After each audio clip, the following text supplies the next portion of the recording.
armiere si trovò poco, c'erano forse 3 o 4, tutti gli altri si prestavano a fare l'armiere, ma di armi non ne capivano niente e qualcuno ci ha alzato la palla perché non sapeva più neanche lui come adoperare quando siamo stati attaccati su Firenze. E un rampaniere viene fuori e mi dice, a proposito, dice, c'è l'aereo del tenente Pandolfo che le occorre un armiere. E fa, mi ha chiesto a me, dice, dico, ci vado io. E fa, no, sei troppo giovane, per lui ci vuole una persona già esperta. Alla scuola specialisti avevo 17 anni.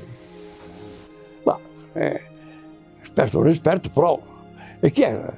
Non lo so, io non ti consiglio di andare. Come si chiama il tenente Pandolfo? Vabbè, era l'aiutante maggiore di Falcioni. Vabbè, vado all'aeroporto e dico, scusi, sto cercando, vedo in ufficio, il tenente Pandolfo, guardi, è sul campo, era in fondo là, a 100 metri da là, guarda, lui comodo, sto parlando con un maresciallo, e io mi tengo debita distanza, no?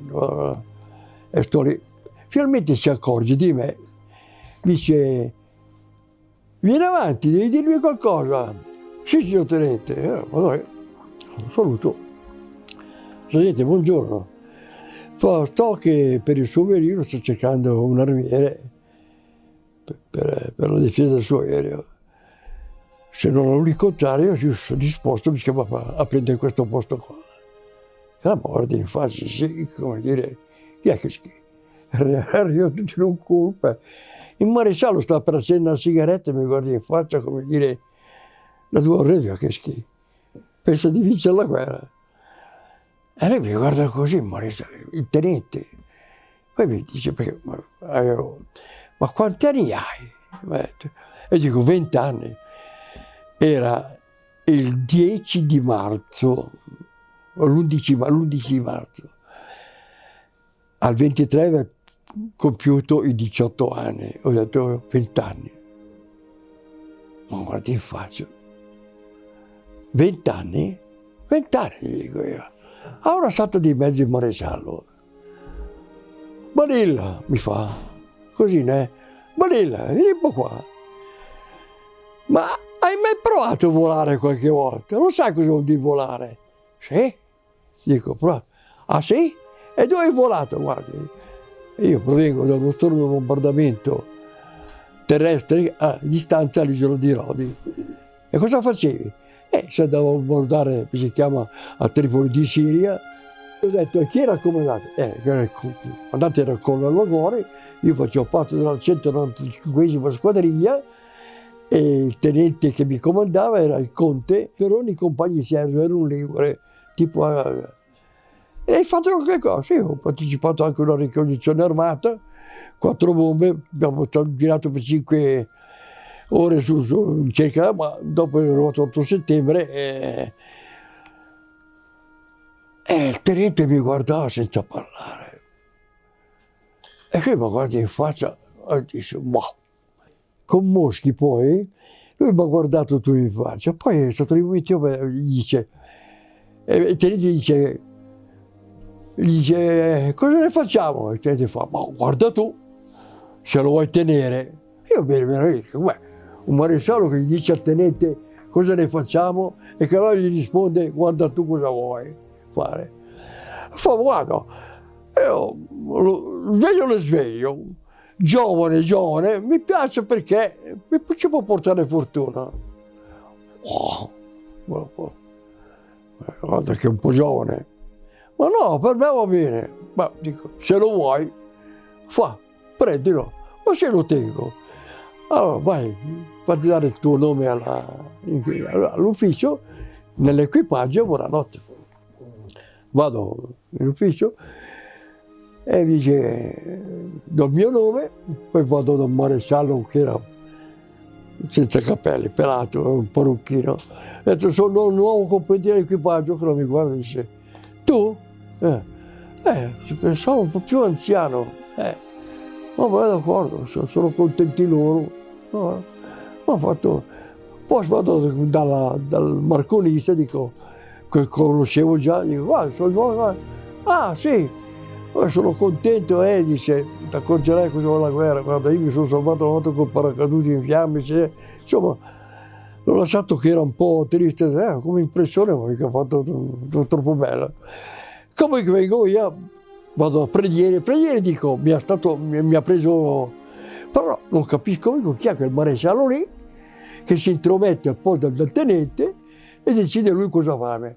E fa, quello lì è il nipote di Mussolini. Non devi dirlo a nessuno, perché guarda, quello lì è un simulatore, ma di quei esperti, è stato menzionato anche prima dell'8 settembre in azione di guerra. E gli altri hanno detto un maresciallo, che era un maresciallo di 45 anni, così. E di motorista, mi ha detto il nome di motorista, il motorista era il maresciallo. E il marconista è un certo Signorini Silvio di Firenze, cosa che l'avevo già conosciuto. Allora vado dal maresciallo, dico, l'aereo è targato, porta la sigla B02, il B significa Buscaglia, il 02 perché veniva dopo che si chiama il comando gruppo, perché il Falcioni portava la sigla B00, il capitano Giulio Cesare, Giulio Cesare, no, qui, poi lo vedo, era il vicecomandante, e il tenente portava la sigla B01 e l'aiutante maggiore, che era Pandolfo, portava la sigla B02. Vado da B02, trovo il maresciallo, dico, maresciallo, guarda, mi presento, sono Giroldi, sono il nuovo albergo, sono forse dell'equipaggio, mi guarda qua. Ma sei giovane, pensavo che ci fosse qualcosa di più, non giovane, mi hanno accettato. Vabbè, ma mi ha fatto molto. Poi ho visto che portava una parrucca, quello lì, senza capelli. Poi vado da Signorini, sono contento di conoscerti, che lei fa. E lui era proprio serio, tutto pensiero, ti pare tutto facile, qui là, quando ti trovi ad affrontare certe cose, poi ti accorgerai che le cose non sono così belle come tu credi. Ma perché? Dice, perché mi ha raccontato una storia che lui si era salvato con un paracadute in un bombardamento sulla Grecia, era stato colpito, si era lanciato col paracadute e tutto quanto, è passato un momento brutto qui là. Tu devi vedere quei momenti lì, non vedere gli altri belli. D'accordo. Come ho lasciato il c'è la luna per attraverso, io non toccare a questo argomento. Il giorno dopo ci viene l'ordine di partire, era la sera del 12 di marzo, mi dicevano di partire, di raggiungere Perugia. Partiamo in solitaria, dico, andiamo io solamente noi, altri apparecchi arriveranno dall'ora del Pozzolo Perugia. Allora partiamo verso le 3 del pomeriggio, arriviamo su la sera lì, 4 e mezzo così, a Perugia, trovo il mio vecchio aeroporto che avevo fatto la scuola, no? Non era più quel bello aeroporto che trovavo, era tutto scompassato. Comunque vado e mi trovo in mensa con un altro equipaggio del tenente Spozza, no? E a parte c'era un altro equipaggio. E lì ci sediamo io e Signorini e i 3 specialisti del tenente Spozza, che erano Facchin, che era un motorista, poi c'era Agito, che era un motorista, e Traditi, che era l'armiere, che era un abruzzese, mi pare che era. E lì si mangia, si beve, coglia, a non finire ci volevano quanto ne volete. Dicevo, che ci beve troppo coglia. Ma guarda che siamo amici di marzo, cioè, non è che siamo ancora là.